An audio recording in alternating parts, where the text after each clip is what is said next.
Hello, everyone, and welcome to another episode of UBS Road to the Election, an Election Watch series. I'm thrilled to welcome today's guest, Kurt Reiman, the head of Fixed Income Americas and senior editor of the UBS Election Watch and the Decade Ahead series. So, Kurt, nice to have you joining me in the studio. Yeah.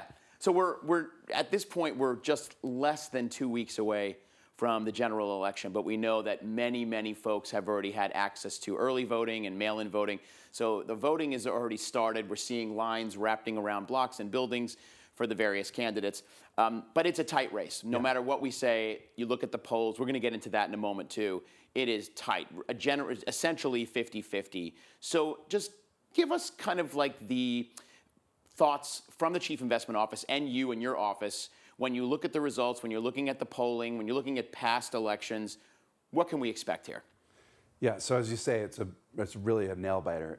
It's going to go down. I mean, the polls are just incredibly tight, and it's primarily in those battleground swing states where it's less than a percentage point swing in one direction or the other, depending on who you follow. But there's something actually interesting beneath and as you all know, the presidential election contest is the one that gets the most headlines. But then there's what happens, sort of below, down ballot, and what happens with the Senate and with the House. And there it's interesting because the Senate very likely is going to flip Republican. So the odds of Harris, if she were to win, having unified government are pretty low. I mean, we can pretty well expect divided government under Harris. When you look to Trump, it's more of a 1 in 3 odds of him having divided government. But even still, if it's not divided, if it's unified government, there's this issue of, if you want to get certain fiscal policy through, you're still going to have really narrow majorities. So this looks like the next administration is going to have a certain degree of constraints on policy that is going to affect the outcomes depending on how things turn. Right. And just to remind our audience, here are the scenarios that are painted within your office and CIO. A blue sweep, meaning Harris with unified, is 5% probability. We get to bigger numbers when we get to Harris with a divided Congress, which you mentioned, at 45%. A red sweep, meaning Trump wins, completely unified Congress under Republicans, 35%, and Trump with divided 15%. So you can see, even from your probabilities, the two most likely are either one of those folks, Harris or Trump, with a divided Congress. So the question then comes to policy. If we see one of those scenarios, and of course each candidate has their own policies they've been talking about, or in some cases not talking about on the campaign trail, what can we expect from some of the policy outcomes? Yeah, there's been a lot of promises out on the campaign trail. There always are, right? I'm not sure if there are any taxes left to cut, but there have been just a number of proposals from both sides. And when you think about the composition of DC with the likelihood of divided government or just very thin majorities, and keep in mind also, the debt load of the nation is higher. The next administration is inheriting a problematic debt situation, which is also going to constrain what they're able to accomplish. So I think some that we can expect is an extension of the tax cuts, the 2017 tax cuts, most of them, if not all of them. But that has a $3 to $4 trillion price tag over 10 years. And the question is, well then, what more? And on that key issue of will corporate tax rates come down? Or will there be allowances for exemptions on Social Security income? I think we can pretty well say that those promises are not going to make it into future legislation. But on the flip side, you think about the divided government under Harris, that also means that it's unlikely that we're going to see unrealized capital gains tax rates increased. We're not going to likely see a rise in corporate tax rates. So it's more of a status quo. And then, of course, the other issue is around, what happens with regulation or what happens with tariffs. But even there were changes in the Supreme Court decision over the past summer where they restrained the ability of the White House to achieve these sort of expansive policy aims through regulation. So it's a more constrained environment in DC, I think, that meets the eye.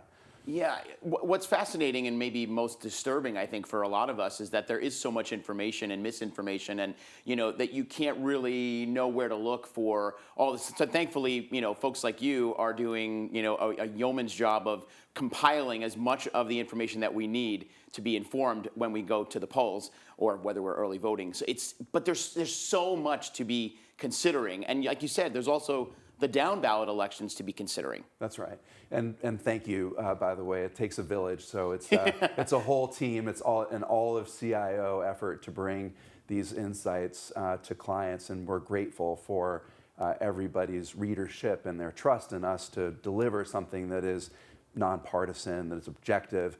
I think also the context. There's a lot of context that I think gets missed because we focus on this event that, as you say, is less than 2 weeks away, and yet there's so much else going on.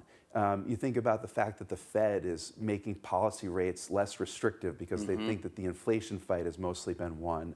Or if you look overseas and you hear about some of the developments in China, which may not fully solve the credit hemorrhaging in China, but may be supportive for global growth. And you kind of go down the list, and what you see is that this next administration is going to receive this handoff of a pretty decent economy with those debt limits and with the constraints that I think also Americans face when they go to the grocery store or when they re-up their insurance on their car and their home, minded that price levels are higher. But this is a pretty solid economy going in. So having that kind of apoplectic view of things on the economic front or on the investment front, that may be a mistake. We saw in 2008 what happened if your candidate didn't win and you missed out on the rally that started in March of 2009.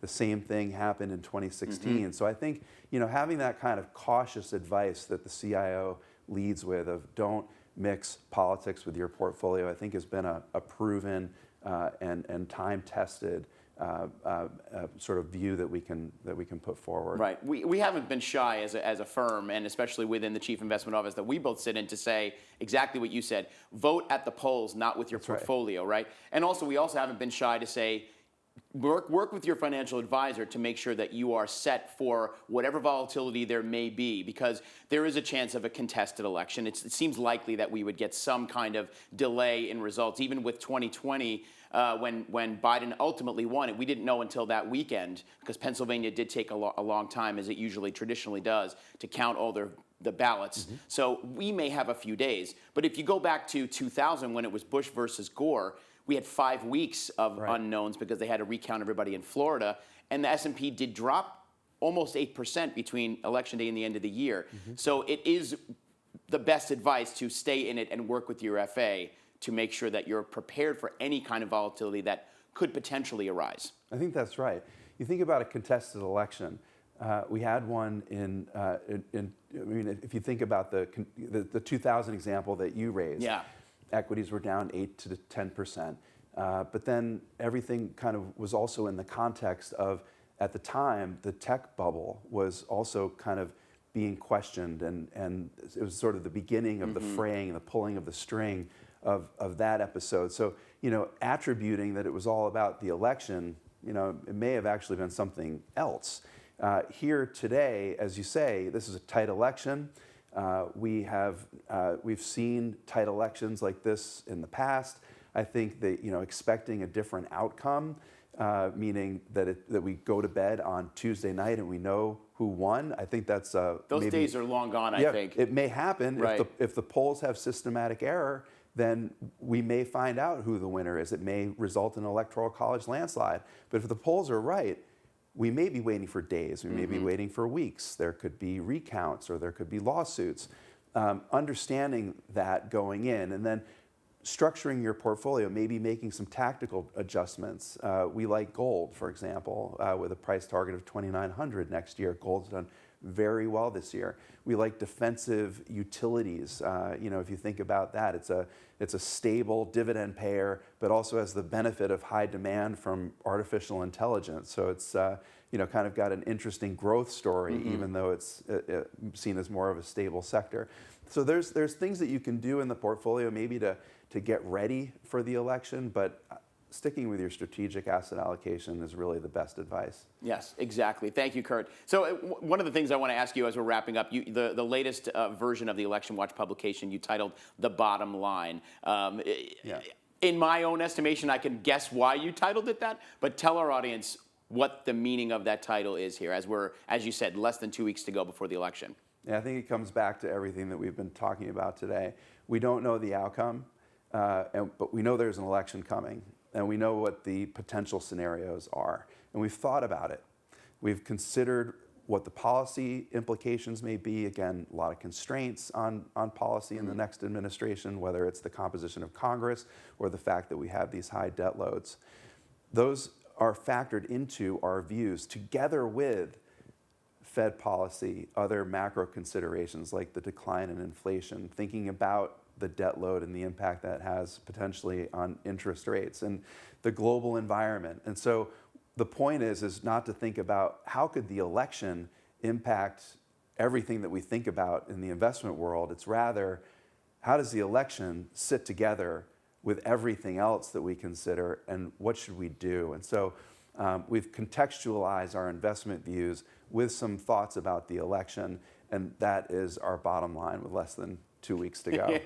Yeah. I was just thinking as you were saying that, I think most folks between now and Election Day and maybe the days leading or days after will only be thinking about that. Once it settles in, we're going to get back to the Fed. We're going to get back to Jay Powell's thinking. We're going to get back to the strength of the economy and jobs and all that. But I feel like for the next couple of days and weeks, everything is going to be headlined around the election. So I'm sure you'll be busy. A lot of late nights, a couple of nail biters ahead of us, but always good to see you, Kurt. You too. And congrats on the latest Election Watch report. And we'll be doing some live shows for our audience come election week, so I know we'll have you on some of those. So looking forward to that. Thanks very much, Great. Anthony. Thanks, Appreciate Kurt. it. Good to see you. Kurt Reiman from the Chief Investment Office. And thank you all again for joining us. There's a lot more content on our Election Watch page, including the latest publication from Kurt and the team. ubs.com/election watch is that episode. And as always, we encourage you to make sure you are continuing this conversation with your financial advisor. Kurt did mention a number of asset classes that may fit well in your portfolio, so make sure